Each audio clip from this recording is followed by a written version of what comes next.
స్వరాజ్యం, స్వదేశీ భావాలకు గాంధీజీ వీరాభిమాని.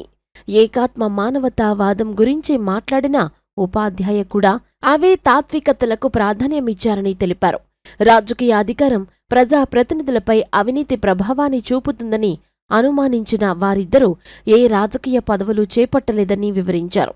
1925లో ఆవిర్భవించినప్పట్నుంచి సంవత్సరానికి 365 రోజులు విరామం లేకుండా శాఖలు నిర్వహించడమే ఆర్ఎస్ఎస్ మూల సూత్రం. కానీ గాంధీజీ మృతికి సంతాప సూచకంగా సంఘ శాఖలన్నింటినీ 13 రోజుల పాటు మూసివేశారు. ఇది ఆర్ఎస్ఎస్లో మహాత్ముడి పట్ల ఉన్న గౌరవానికి నిదర్శనం.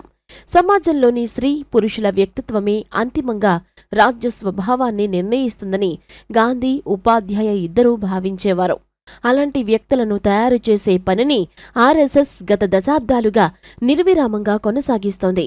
కాబట్టి ఆర్ఎస్ఎస్ వంటి సంస్థలు, దీన్ దయాళ్ ఉపాధ్యాయ వంటి సిద్ధాంతకర్తలు మహాత్ముడి వారసత్వానికి నిజమైన వారసులని చెప్పడంలో ఏమాత్రం అతిశయోక్తి లేదు.